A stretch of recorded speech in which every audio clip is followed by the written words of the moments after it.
Welcome to the AC 24/7 Top Story Countdown. We'll guide you through the biggest news of the day. Our focus, advocating our rights, advocating equality, advocating health, and advocating Earth. Here's our pick for number 4.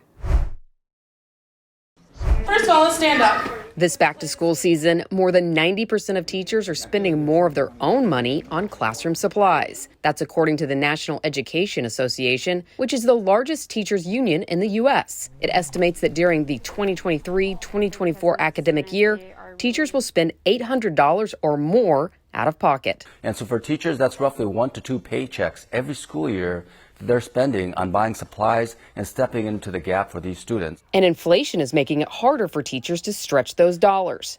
Most school supplies have jumped in price, with the cost of crayons, pens, and pencils up nearly 19% year over year. A separate report by Study.com found that nearly 70% of teachers cited persistent inflation as having a noticeable impact on their ability to afford supplies on their own this year. When notebooks are on sale at Target, and I'd go buy a whole bunch of them, so I'd have them, so when a kid needed it, I just went to the stash that I bought. And it comes at a time when more teachers are quitting their jobs, citing low salaries and other concerns, which is worsening an ongoing teacher shortage in the U.S. In February 2023, according to the Bureau of Labor Statistics, there were nearly 150,000 more openings in public education than there were hires. With the high cost of inflation and prices, etc., teachers are concerned. And we're seeing all across the U.S. a demand for core essential school supplies. TheAdvocateChannel.com looks at the world through the lens of equality and inclusion. Subscribe, like, and share now. AC 24/7's Top Story Countdown continues with our producer's pick for number 3. It's a real sloppy mess out there. Tens of thousands of people stuck at Burning Man in the Nevada desert over the weekend after heavy rains made a mess of the dirt roads. We drove out and got stuck. I made one bad decision. It was up to here. Hundreds of cars ended up stranded on roads leading out of the Black Rock Desert in the northwestern part of the state. Everything was shut down and getting out was a nightmare. Paul Romero and his wife left Maui's devastation for what was supposed to be a relaxing honeymoon. It became a mini disaster for a lot of people. Entire camps became pretty much destroyed. So it was a lot of very trying times for a lot of people. Less than an inch of water fell over one 24-hour period from Friday to Saturday. So much water. We are flooded. Organizers of the week-long festival asked attendees to shelter in place and to conserve food, water, and fuel. It's actually been fairly festive. Everybody's taking it in stride. But not everybody. Some so-called burners say the mood was festive until supplies started running out. Everybody took their shoes off, started dancing in the mud. It was great. And then the reality sunk in that we couldn't leave. Apart from one death over the weekend, which authorities say is not weather-related, no serious injuries have been reported. Everybody was helping each other out. But tens of thousands are still slowly inching their way out of the event grounds. And the man burn, an enormous totem effigy of the man, ceremoniously set on fire at the end of Burning Man each year, has been delayed until tonight, making this year still an epic event. It is kind of a bonding thing. This is going to be one of those years when you look back and be like, oh, I was there in 2023. Like the Advocate channel on Facebook for the best way to get updated stories that advocate for equality, justice, our rights, and more. AC 24/7 continues with today's top 2 pick. Left to pack up. Packing up to start college, a time of nerves and anticipation.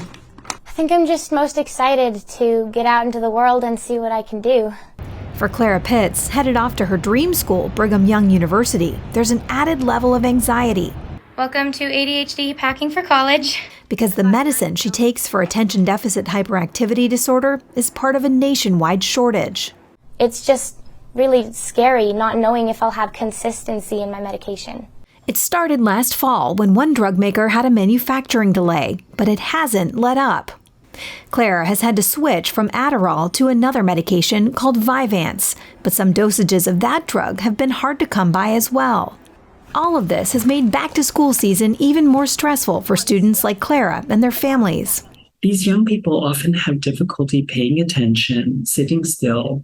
Columbia University's Dr. Warren Ng says treatment can have dramatic results. It can really change a young person's life overnight. So they suddenly are able to do the work that they want to do, but are having difficulty focusing their attention. But relief from the shortage may not be coming soon. Prescription rates for the medicines are at record highs, up more than 45% in the U.S. over the last decade. A CDC study this year found an especially large jump in prescriptions for adults in the first year of the pandemic. Also complicating the picture, drugs like Adderall are stimulants, controlled substances the government says have a high potential for abuse. So the Drug Enforcement Administration sets limits on how much can be produced. But in a joint letter with the FDA last month, the DEA said manufacturers aren't producing as much as they're allowed to. Last year, they said there were about 1 billion more doses that they could have produced but did not, and said data for 2023 so far show a similar trend. For some, the shortage could mean dashed dreams. A lot of young people that I've seen have just given up, that they've either just felt that it's too difficult. Maybe I shouldn't go to college, or maybe I shouldn't have this job. Despite those worries, Clara is looking forward to school, planning on majoring in electrical engineering. But she worries not just for herself, but also others starting school with ADHD and struggling to find their medicines. Oh, we're here. This is the first time that me and other people with ADHD are starting a new school year without our medication in some cases, and I think time is going to tell whether or not we sink or swim as a collective ADHD community. Yeah, I mean, this is what we called it our wall of love. When Jake and Tom Kleinmahan moved back to New Orleans, the city where they met and fell in love, they planned to raise their 2 kids and retire here. We built this house, honestly, to live here forever. A pediatric cardiologist, Jake returned to be medical director of the Pediatric Heart Transplant Program at Ochsner Health, the only program like it in Louisiana. What do you love about being here? I feel like I really make a difference here. And before I came, any complex patients were having to be sent out of state for heart transplants. And I felt like the kids of Louisiana deserved to stay in Louisiana. But now Jake and his family are leaving the state after a set of bills passed the legislature this summer that they say make them feel unwelcome. The part that really solidified it for us was when we were watching the Senate Education Committee hear about the Don't Say Gay bill. HB 466 prohibits teacher-led discussions on sexual orientation or gender identity in grades K through 12. To think that if our kids went to public school and they were made fun of because they had 2 dads, a teacher would not have been able to step in and make a learning experience about different types of families. HB 466 and another bill which sought to require permission from parents for school employees to use certain names or pronouns for students were vetoed by Louisiana's governor in June. And a third bill banning gender-affirming medical care for most minors overcame the governor's veto and is expected to take effect in January. I'm really sad to leave, but I feel like I don't really have a choice. But the way that the political landscape in Louisiana is going, it's pretty clear that these laws are going to pass eventually. Jake's departure doesn't just mean there's 1 fewer specialist like him here in New Orleans. He says it leaves just 2 heart transplant cardiologists for kids for the whole state of Louisiana. There is going to be a hole that's left when I leave. How much is that weighing on you?